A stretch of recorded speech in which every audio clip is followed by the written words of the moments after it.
పాట ఉంది. ఏం పాట ఇది? బాస్ లో పాట ఉంది. బాస్ లో పాట. అవునండి. అబ్బా చాలా బాగా పాడారండి, అసలు మీనింగ్ మారిపోయింది తెలుసా.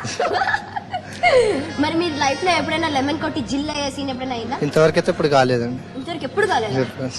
ప్రామిస్? ఎప్పుడు తాగలేదు. ఇప్పుడు తాగలేదు. ఈ మధ్య ట్రై చేస్తున్నా తాగండి. అయితే ఎప్పుడు తాగలేదా? తాగలేదు. తాగలేదు ఎప్పుడు? ఇప్పుడు తాగలేదు. అయితే ఇప్పుడు తాగి మీరు వెంటనే జిల్ అవ్వాలి. జిల్ అవుతారా? వెళ్తాను. మరి రీసెంట్ గా మూవీస్ చూసారా? నేను బాస్ చూసాను అంతే. బాస్ చూసారు. బాస్ ఎలా ఉంది? మంచిగా ఉండండి. మీరు బాసేనా? బాస్. మీకు ఎలా చెప్పారు బాస్ ఐ లవ్ యూ అని? బాస్ ఐ లవ్ యూ చెప్పారా? చెప్పాను, నేను చాలా మందికి చెప్పాను. మీరు చెప్పారా? అవును, నేను చెప్పాను. శివ నా పరువు నిలబెట్టు, నీకు అమ్మాయి చెప్పేటట్టు చేసుకో. లేదు మేడం, దాంట్లో బాస్ ఎవరికి చెప్తాను, నేను రిటర్న్ చెప్తాను. అయితే బాస్ కి బాగా మస్కా కొడతావు కదా నువ్వు. అప్పుడప్పుడు. అయితే నేను కూడా మా బాస్ కి మస్కా కొట్టాలా? కొట్టండి మేడం, మీకు తెలుసు అది. Okay, just joking. మరి ఈ రోజు మా డిజిటల్ షాపింగ్ ఖుషి అన్లిమిటెడ్ నువ్వు ఏం చూడాలనుకున్నావు? Song madam. ఏ మూవీ నుంచి? అదే బాస్.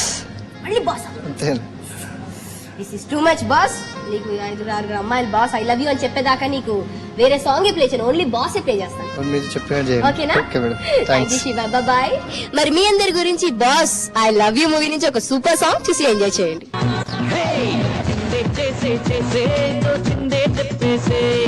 నచ్చకపోతే మానుకోని ఇష్టం మీదేను, ఎవడే చూసినా ఎవడే మోసినా అన్ని బదిలేసే దున్నేసే దున్నేసే దునియాన్నే దున్నేసే దున్నేసే దున్నేసే దునియాన్నే దున్నేసే నచ్చిందే చేసే చేసే తోచిందే చెప్పేసే నచ్చకపోతే మానుకోని ఇష్టం మీదేను, ఎవడే చూసినా ఎవడే మోసినా అన్ని బదిలేసే దున్నేసే దున్నేసే దునియాన్నే దున్నేసే దున్నేసే దున్నేసే దునియాన్నే దున్నేసే.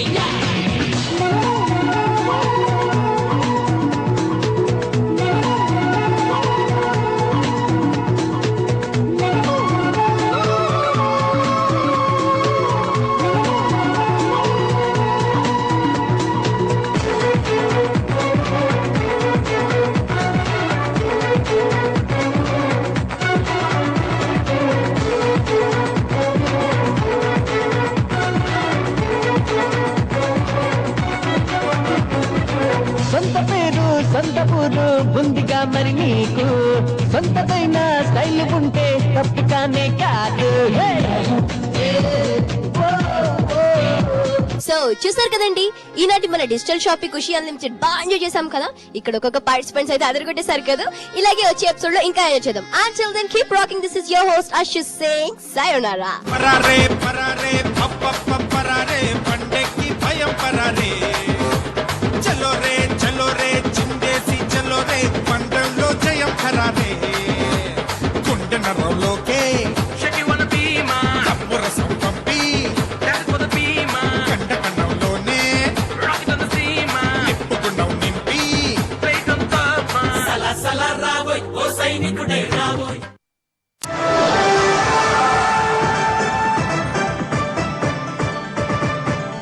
మా టీవీ మనందరి టీవీ.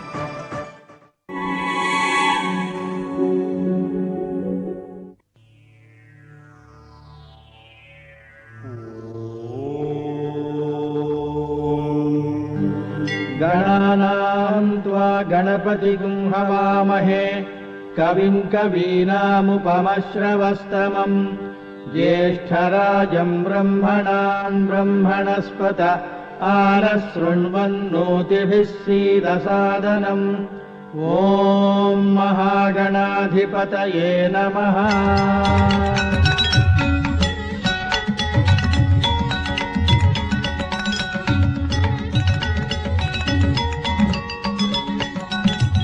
प्राकानिषादपरतिं निजहस्तपद्मै पाशाङ्कुशभयवरान्ददतं गजस्याम् शुक्लाम्बरं सकलदुःखहरं गणेशं प्रसन्नमखिलार्तितमादिदेवं पाशाङ्कुशधरं देवं सर्वसिद्धिप्रदायकं लक्ष्मी गणपतिं ध्यायेत् मम सिद्धिप्रदायकम्.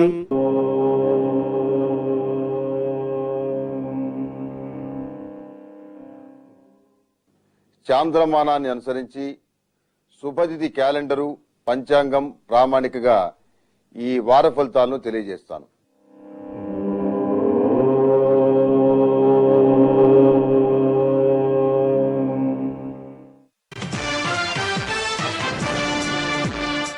రాశి ఫలాలు ఆదివారం ఉదయం 7:30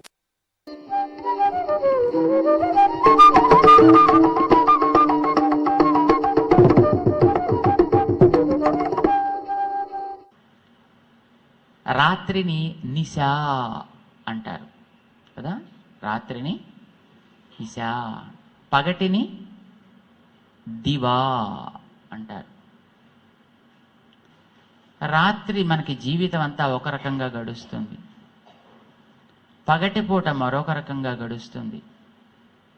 ఆయువు నాశనం కావడానికి ఎన్నెన్నో రకరకాలైనటువంటి పరిస్థితులు మనకి చుట్టూ ఎప్పుడూ ప్రకృతిలో ఉంటూనే ఉంటాయి. కానీ వాటిని ఆయువు నాశనానికి కాకుండా ఆయుర్వర్ధకంగా మనం వాడుకోగలిగితే, మలుచుకోగలిగితే అది మనం చేయాల్సిన పని.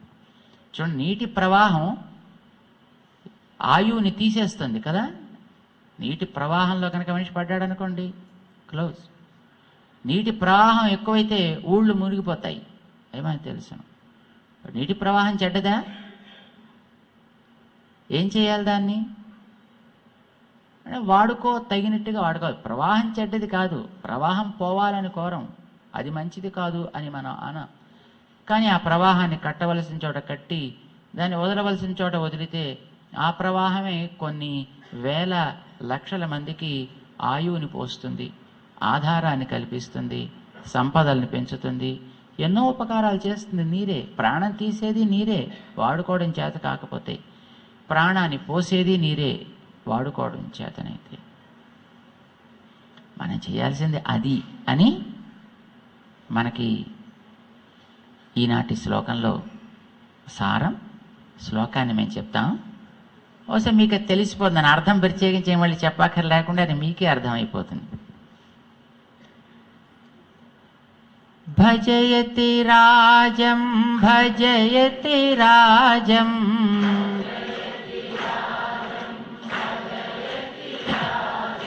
భజయతి రాజం భవభీరో.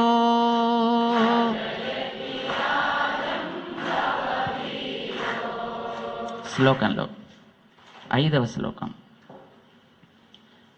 నిశివనితా సుఖ నిద్రాలోలః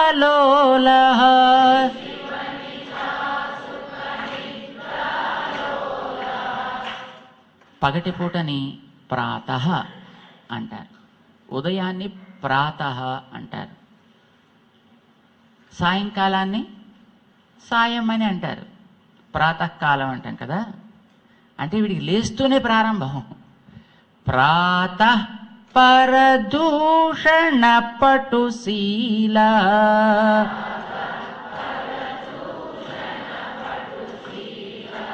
ఆ పదాలు ఎంత అందంగా వేశారో మనం గమనించాలి.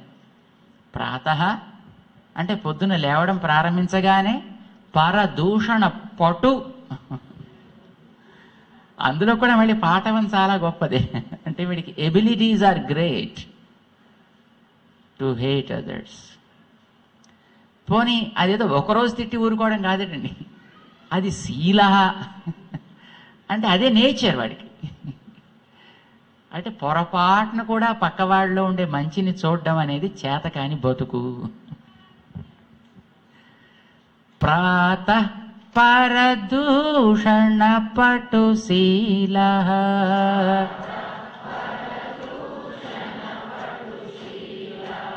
ఏమవుతుంది ఇలా చేస్తుంటే? అంతం యాతి నిజాయు కాలః.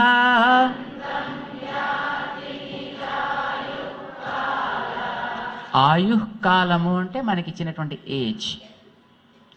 నిన్న మీకు సంస్కృతంలో ఒక నియమం చెప్పాను, జ్ఞాపకం ఉందా? విసర్గల తర్వాత ఎప్పుడైనా కా కానీ పా కానీ వస్తే ఆ విసర్గలను మనం ఏం చేస్తాం? సగంగానే పలుకుతాం అన్నమాట. ఆయుః కాలః. ఎలా పలకాలి దాన్ని కలిపినప్పుడు? ఆయుః కాలః అని పలకూడదు, ఆయుః కాలః. అక్కడ ఒక హ అని ఇస్తాం అన్నమాట. అంతం యాతి నిజాయు కాలః.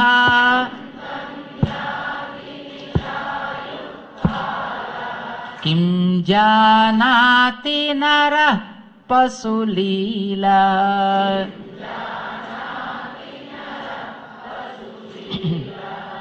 నరహ మనందరికి పేరు, అంతా నరులమే కదా. కిం జానాతి నరహ, ఏమిటి ఈ మనిషికి ఏం తెలుసుకుంటున్నాడు వీడు? అయ్యో, ఇలాగైనా తెలుసుకోవడం, నరజన్మ లభించినందుకు ఇదేనా చేయాల్సిన పని? ఇంతవరకైనా పరిమితం కావలసింది? దీన్ని వదిలేయమని చెప్పట్లేదు సుమండి. తిండి మాని, నిద్ర మాని, సుఖాలు మాని, సంపాదన మాని, అదో హిమాలయాలకి వెళ్ళిపో. నో, అది అంతవరకే పరిమితం కాదు. అంతవరకు చేయగలిగిన వాడు ఎవడైనా ఉంటాడేమో, ఇట్స్ ఓకే. ఇక్కడ ఉన్నప్పుడు మనకి నరశరీరం ఉన్నంత వరకు కూడా ఆర్జన, అనుభవం ఇవన్నీ కూడా మనకు కావాలి. కానీ అక్కడికి పరిమితం చేస్తే మాత్రం అది పశులీలవుతుంది, పాశవికమైనటువంటి ఆట. జంతువులు ఎప్పుడైనా మీరు చూసారా? అవతల జంతువు కనిపిస్తే కొంచెం కొమ్ములు ఉండే జంతువు అయితే వెళ్ళి దాన్ని నన్ను పొడుస్తూ ఉంటుంది. ఇవి ఉండగానే దాన్ని పొడవాలనిపిస్తుంది. అది తమాషా. అంతవరకే మన జీవితం కాకూడదు. మరేం చేయాలి? భజయతి రాజం భజయతి రాజం,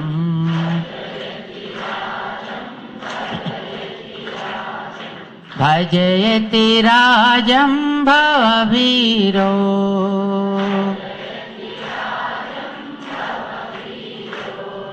భజయతి రాజం భజయతి రాజం,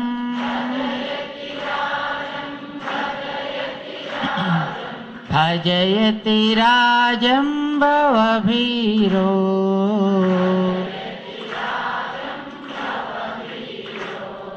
భజయతి రాజం భవభీరో.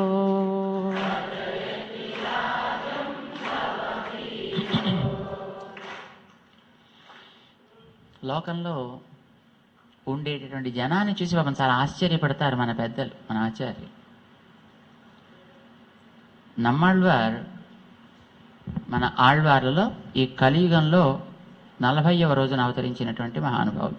మొదటి ఆళ్వార్ అంట కలియుగానికి. అసలు మిగిలిన ఆళ్వార్లందరికీ కూడా వారే ప్రధానము అని మన పెద్దల యొక్క నిరూపణం. ఆళ్వార్ భగవంతుడు తమ హృదయంలో ఉంటే దర్శించుకున్నారు. ఆ దర్శించుకున్నప్పుడు ఆనందం ఉప్పొంగింది. ఇంత ఆనందం నాకు కలిగిందే అనగానే ఒకసారి చుట్టూ చూశారు. అరే, వీళ్ళంతా నా వాళ్లే కదా, మరి ఆనందం అనేది ఒక్కడు అనుభవించడమా లేక 10 మందితో పంచుకోవడమా? ఒక్కడు అనుభవిస్తే అది ఏడుపు, 10 మందితో పంచుకుంటేనే అది పెరుగుతుంది. పంచుకుందామని అనిపించింది వారికి. ఏమండో ఈ దేవుడు, ఏమండో ఈ దేవుడు అన్నాడు. అంటే వీళ్ళు వింటారా? ఏమండో ఎందుకేం పిచ్చావే, నీ సంగతి ఏదో నువ్వు చూసుకో అన్నా. పాపం బాధ కలిగింది వారికి. అయ్యయ్యో, ఏమిటి బతుకు, ఇలా ఉన్నారేమిటి వీళ్ళు? కొంతమందిని చూస్తే తిండి మీద ఆశ, కొంతమందిని చూస్తే ఇతర సుఖాల మీద ఆశ, కొంతమందిని చూస్తే ఆటలు, కొంతమందిని చూస్తే పాటలు. కొంతమందికి భగవంతుడు మంచి శక్తి ఇచ్చాడు, కవిత్వాన్ని చెప్పే శక్తి ఇచ్చాడు. కానీ వాడు వీడి దగ్గరికి వాడి దగ్గరికి పోయి, ఒరే నువ్వు దేవుడివి, నువ్వు ఇంద్రుడివి, నువ్వు చంద్రుడివి, నువ్వు అలాంటి వాడు ఇలాంటి వాడిని వీళ్ళని పొగుడుతూ వీళ్ళ యొక్క ఆ అనుగ్రహాన్ని ఆర్జించడం కోసం వీళ్ళు ఆరాటపడుతున్న. అయ్యయ్యో, నోరున్నందుకు చేయాల్సింది ఇక్కడ కాదర్రా, వాడి గురించి స్తుతి చేయండరా అని వారు తమ చుట్టూ ఉండేటువంటి వాళ్ళని చూసుకుంటూ ఒక్కొక్కళ్ళలో ఇలాంటి ప్రవృత్తులు ఉన్నాయండి. అబ్బా, ఆశ్చర్యపడతారన్నమాట వారు ఒక చోట నారాయణ నామాన్ని చెప్తుంటే మనం వెళ్ళి ఆయన అడిగేంటండి, ఏమండి నమ్మాళ్ళు వారు, ఏమిటి ఎప్పుడు చూసినా నారాయణ నారాయణ నారాయణ నారాయణ, ఏమిటండి ఇది? మీరు నారాయణ నామాన్ని అలాగా 24 hours ఆల్ ద 7 days స్తుతించడానికి మీరు ఏం సాధన చేశారో చెప్పండి అంటే వారు మన అడుగుతారు ఇన్ రివర్స్. అసలు అది మర్చిపోవడానికి మీరేం చేశారో చెప్పండి సాధన. నేను కూడా మర్చిపోదాం అనుకుంటున్నాను, కానీ ఏం చేసినా నాకు అది మరపు రావట్లేదు. ఏం చేయమంటారు? మీరు ఏదో తమాషా చేసి ఉంటారు, మీరు ఏదో సాధన అవలంబించుంటారు కదా మర్చిపోవడానికి. అదేమిటి చెప్తే నేను కూడా కాస్త దాన్ని చేసి నేను మర్చిపోదాం అనుకుంటున్నాను, నాకు అసలు బొత్తిగా మరపే రావటం లేదు. మరప్పర ఎన్నుళ్ళే మన్నినా క్షణకాలం కూడా మరపు రావటం. చూడండి, కొంతమందికి బంధువులు దూరంగా ఉన్నప్పుడు లేకపోతే దూరం అయిపోయినప్పుడు అలా ఎప్పుడు భగవం తలుచుకుంటూ తలుచుకుంటూ తలుచుకుంటూ అలాగా దిగులు పడిపోతుంటారు, అలా కుంగిపోతుంటారు. చుట్టూ ఉండే వాళ్ళకి అయ్యో ఏమిటో మరి అంత తలుచుకోకూడదు, మర్చిపోవాలి, సుఖంగా ఉండాలి, మిగతా వాటితో కలిసి ఉండాలి, ఇలా చెప్తుంటారు. వాళ్ళకు వచ్చినప్పుడు తెలుస్తుందండి. సరే పాపం వీడికి ఎంత చెప్పి వాడు వీడి దగ్గరికి వచ్చి అయ్యో నాకు ఇంకాను నా పిల్లవాడు ఇలాగా, నా పిల్లవాడు అలాగే వీడు చెప్తూ ఉంటాడు. వాడు ఒక బంధువుని స్మరించుకుంటూ వీడు ఇంకో బంధువుని స్మరించుకుంటూ ఉంటాడు. వీడు పోయిన వాడిని తలుచుకుంటూ ఉండొచ్చు, వాడు ఉన్నవాడిని తలుచుకుంటూ ఉండొచ్చు, ఇంకొకటి డబ్బు తలుచుకుంటూ ఉండొచ్చు, ఇంకొకటి వ్యాపారం వాడికి దేని యందు వాడు పూర్తిగా ఆ చిత్తం సమలగ్నమై ఉంటుందో దానినే నిరంతరం స్మరించుకుంటూ ఉంటాడు. కారణం ఏంటంటే అందులో ఉండే గుణాలని వాడు చూస్తాడు. అందులో ఉండేటిని గుణాలనే మళ్ళీ మళ్ళీ తలుచుకుంటూ ఉండడం చేత అవి లోపల పెరిగిపోతుంటాయి అన్నమాట, మల్టిప్లై అయిపోతుంటాయి. అలా మల్టిప్లై అయిపోవడానికి కదా గుణం అంటాం మనం. మీకు 2, 2, 4, 2, 3, 6 ఏమంటారు వాటిని కదా?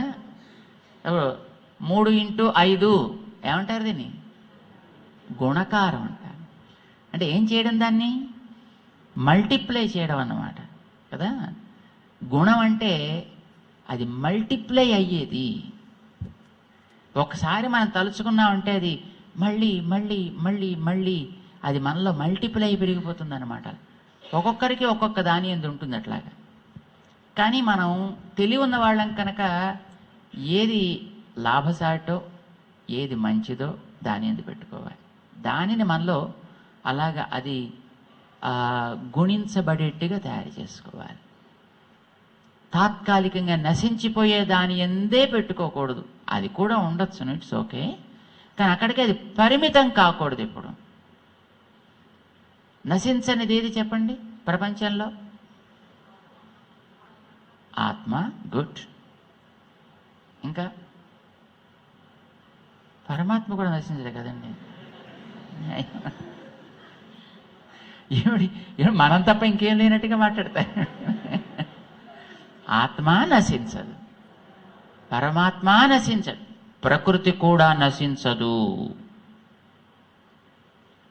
ప్రకృతి కూడా పరమాత్మకి చెంది ఉండి అది ఇప్పుడు నశించదు.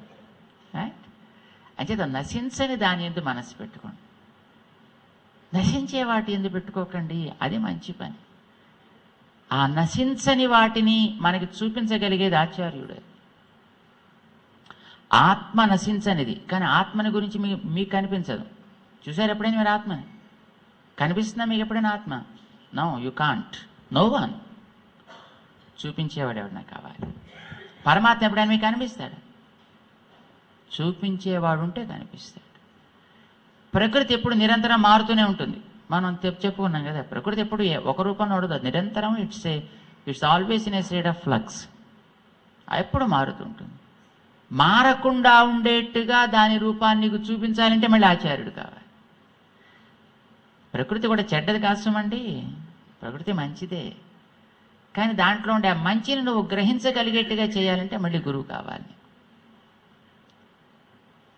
అందుచేత దాని ఎందు మనసు పెట్టుకోండి తప్ప వీటి ఎందు పెట్టుకుంటారేమిటి? మీకు అనిపిస్తుంది అనుకుంటాను, బహుశా ఇక్కడికి వచ్చిన మీలాంటి వాళ్ళందరికీ అనిపిస్తుంది. మీరు ఎప్పుడైనా అట్లాగా హైటెక్ సిటీ వైపుకి వెళ్ళామనుకోండి, ఎన్ని హోటల్స్ ఉంటాయండి అక్కడ. సాయంకాలం ఇట్లాగా ఆ నెక్లెస్ రోడ్ దగ్గరికి వెళ్ళామనుకోండి, ఎంతమంది హాకర్స్ రకరకాల తిండి. ఏమిటి వీళ్ళు డబ్బులు తగలేసుకుంటున్నారు. వీళ్ళు సుఖంగా ఇంటికి వెళ్ళి వండుకుంటే ఎంత రుచిగా ఉంటుంది, ఎంత శుచిగా ఉంటుంది, ఎంత ఆరోగ్యకరం. అయినా డబ్బులు ఖర్చు తక్కువ, ఆరోగ్యం ఎక్కువ, రుచి మంచిది. శుభంగా ఇంట్లో కూర్చుని తినక నలుగురు కలిసి ఈ రోడ్ల మీద పడి తింటే ఏమిటా అయ్యయ్యో అనిపించదండి? ఏం గతి లేని వాళ్ళలాగా ఇంట్లో నీ భార్య వండి పెట్టదా? నేనే బయటికి తరివేసిందా? సుఖంగా హాయిగా ఇంట్లోకి వెళ్ళి వండుకు తింటే ఎంత బాగుంటుందండి. తృప్తిగా వండుకోవచ్చు. అదా వాడైతే ఇంతే పెడతాడు, నువ్వు 8 రూపాయలు ఇచ్చిన వాడు. నువ్వు ఇంట్లో వండుకుంటే ఇంత తినచ్చు కదా హాయిగా అనిపించదండి అలాంటి వాళ్ళని చూస్తుంటేను. అక్కడక్కడికి పెడితే ఆ షాపుల ముందరకు వచ్చిన వాడు అలా ఎత్తేస్తుంటాడు. వాడు ఎందుకు పాపం వాడు హాయిగా మంచినీడు తాగచ్చే, హాయిగా కావండి దాంట్లో కాస్త తేనో పంచదారో కలుపుకుని తాగచ్చే, హాయిగా నిమ్మరసం కూడా కలుపుకుని తాగితే మంచి పుల్లగా కూడా టేస్ట్ ఉంటుంది. లేదా ఈ ఆల్కహాలిక్ డ్రగ్స్ తాగి నాశనం అయిపోతున్నాడు ఏమిటి మీరు అనిపించదండి మీకు వాళ్ళని చూస్తే? ఆచార్యులకి ఆశ్చర్యం వేస్తోంది. అయ్యయ్యో, ఈ లోకంలో కొంతమంది చూస్తే ఆటలతోటి, కొంతమంది పాటలతోటి ఏంటి జీవితాన్ని ఇట్లా వ్యర్థం చేసుకుంటున్నారు ఇలాట. చూడండి, అక్కడెక్కడో వాడెవడో క్రికెట్ ఆడుతూ ఉంటాడు. వాడు టీవీ ముందర కూర్చుని గోల గోల, ఎగురు, అరుపులు, పెడబొబ్బలు. వాడెవడో ఆడుతుంటే నువ్వెగరడం ఎందుకు? నువ్వు ఆడితే నువ్వెగరాలి కానీ వాడెవడో వికెట్ కొడితే నువ్వే ఆడవడం ఏమిటి? వాడెవడో సిక్సర్ కొడితే నువ్వే ఎగరడం ఏమిటి? నువ్వు సిక్సర్ కొట్టు అప్పుడు ఎగురు హా అని, నువ్వు వికెట్ పడగొట్టు అప్పుడు ఎగురు నువ్వు. ఎంత టైం వ్యర్థం, ఎంత డబ్బు వ్యర్థం, ఎంత శక్తి వ్యర్థం. మానవుడు తనకుండేటటువంటి ప్రెషియస్ టైంని ఎలా పాడు చేసేసుకుంటున్నాడో అని పాపం దుఃఖపడతారు మన పెద్దవాళ్ళు తలుచుకున్నప్పుడు. కేచిత్, కొంతమంది లోకంలో జీవితాన్ని ఎట్లా గడుపుతారు? లీలా లాలసగతయ, లీలా ఆటలయందు లాలసమైనటువంటి గతులు కలి మనసు దాటింది తగులుకొని కొందరు అట్లా జీవితాన్ని గడుపుతూ ఉంటారు. మరికొంతమంది ఏం చేస్తుంటారు? కేచిత్ బాలా లాలిత రతయ, కొంతమంది తమకిష్టమైనటువంటి వ్యక్తులతోటి హాయిగా జీవితంలాగా పార్కుల్లోనూ గీర్కుల్లోనూ తిరుగుతూ అట్లా గడిపేసుకుంటూ ఉంటారు. ఇంకొంతమంది ఉంటారు, అది చెయ్యాలా ఇది చెయ్యాలా, వాళ్ళ బతుకు ఎప్పుడు డౌటే. వాడు గుడికి వెళ్ళాలంటే డౌటు, పార్క్కి వెళ్ళాలంటే డౌట్, వాడికి హోటల్కి వెళ్ళాలంటే డౌటు, ఇంట్లో తినాలంటే డౌటు. అదే వాడి బతుకు ఎప్పుడూ డౌటే. వాడికి లేవాలంటే డౌటు, నిద్రపోవాలంటే డౌట్ అండి వాడికి. వాడి బతుకు ఎప్పుడు కూడా డోలాయితం, అంటే ఊయల్లాగు ఊగుతూ ఉంటుంది తప్ప వాడు ఎప్పుడు ఫిక్స్డ్ కాదు. ఒకదాని నిలకడ ఉండదు, ఒకదాని ఎప్పుడు నిశ్చయించుకోలేడు, పని చేయలేడు వాడు. అలాగే వాడి జీవితం ఎండ్ అయిపోతూ ఉంటుంది. మానవ శరీరం వచ్చి కూడా, ఇది వచ్చి కూడా వాడుకోలేకపోతే అప్పుడు మనకి పిటి. ఇది మన ఆచార్యులకు కలిగేటువంటి మానసికమైనటువంటి ఖేదం. చమాషాగా చెప్పారు చూడండి వారు మన ఈ శ్లోకాల్లో. కేచిల్ లీలా లాలసగతయః,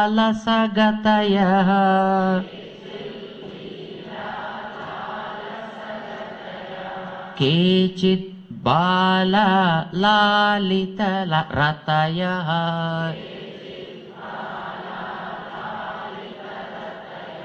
కేచిత్ బాలా లాలిత రతయః,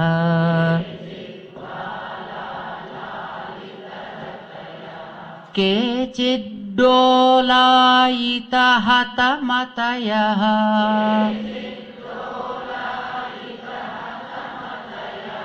డోలాయిత అది నిరంతరం ఊయల్లా ఊగుతూ ఉంటుంది. హతమతయః వాళ్ళ మతి కాస్త హతం అయిపోతుంది. ఈ హతంలోంచి వచ్చిందే ఖతం కూడా. కేచిద్ డోలాయిత హతమతయః,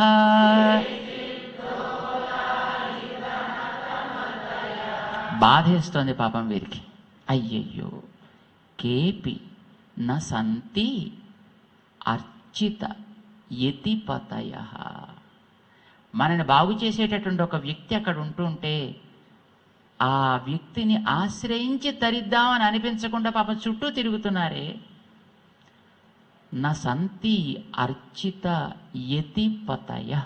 యతిపతి రామానుజుడు. అర్చిత యతిపతయ రామానుజుల్ని అర్చించేటటువంటి వ్యక్తులు. కేపి న సంత్యర్చిత యతిపతయ.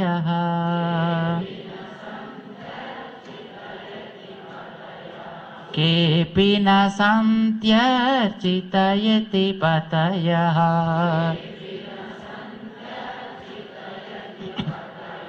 భజయతి రాజం భజయతి రాజం భజయతి రాజం భవవీరో.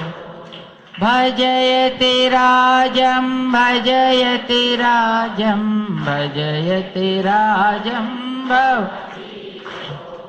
భజయతి రాజం భజయతి రాజం యతి రాజం భవవీరో.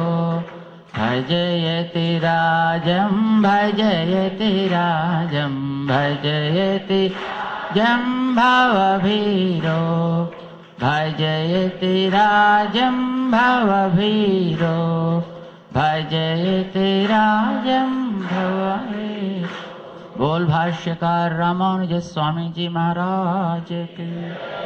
వ్యక్తి లేక వస్తువు ఏదైతే దాన్ని మనం గురువు అని అంటాం. గు అంటే అంధకారము, రు అంటే తొలగించున్నది అని కదా మన వాళ్ళు అంటుంటారు. గురు అంటే అంధకారమును అజ్ఞానమును తొలగించువాడు అని అర్థం. అజ్ఞానం అనేది ఒక్కొక్కళ్ళకి ఒక్కొక్క రకంగా ఉంటుంది. అందరికీ అన్ని విషయాలు తెలిసి ఉండవు కదా. మనకి కొన్ని విషయాలు తెలిసి ఉండొచ్చు, మన పక్క వ్యక్తికి మరికొన్ని విషయాలు తెలిసి ఉండొచ్చు. అన్నిటిలోనూ అందరూ మాస్టర్స్ కారు. ఎవడికి ఏ విషయంలో బాగా జ్ఞానం ఉందో దానికంటే వేరైన కొత్త విషయం వాడికి తెలియచేస్తే ఆ తెలిపినటువంటి వ్యక్తిని మనం గురువు అని అంటాం. ఆ విషయానికి గురువు అని అంటాం. మీరు చిన్నప్పుడు స్కూల్కి వెళ్ళినప్పుడు మీకు ఆలు చెప్పేవారు ఒకరు ఉంటారు. 2 ఒకట్ల 2, 2 4 చెప్పేవాళ్ళు ఒకళ్ళు ఉండొచ్చు. లెక్కలు చెప్పే మాస్టర్ మీరు ఆ లెక్కల విషయంలో మీకు గురువు. అక్షరాలు నేర్పిన వ్యక్తి ఆ అక్షరాలు నేర్పడంలో మీకు గురువు. మరొకరు మన యొక్క వాతావరణాన్ని పరిశుభ్రంగా ఉంచుకునే విధానాన్ని మనకి నేర్పి ఉండొచ్చు. ఆ విషయానికి ఆ వ్యక్తి గురువు అవుతారు. ఏదైనా మీరు చేసేటటువంటి పనికి మరొక వ్యక్తి మీకు ఆ కళని నేర్పి ఉండొచ్చు, ఆ స్కిల్ మీకు నేర్పి ఉండొచ్చు. ఆ వ్యక్తి దానికి గురువు అవుతారు. ఎవరు ఏది మనకి నేర్పిస్తారో ఆ విషయానికి ఆ వ్యక్తి మనకి గురువు అని మనం భావన చేస్తాం. అట్లా మనకి లోకంలో ఎన్నెన్ని వస్తువులు, ఎందరెందరు వ్యక్తులు మనకి ఎన్నెన్ని విషయాలు నేర్పిస్తారో కదా. కొందరు మనని సుఖపెట్టి నేర్పిస్తారు, కొందరు మనని కష్టపెట్టి నేర్పిస్తారు. రకరకాలుగా ఉంటాయి పాఠాలు నేర్చుకునేటటువంటివి. అన్నీ ఒకే రకంగా ఉంటాయా? ఒక్కొక్కడు ఒకడి చేత దెబ్బతిని ఇంకొకసారి అట్లాంటి చోటుకి వెళ్ళకూడదు.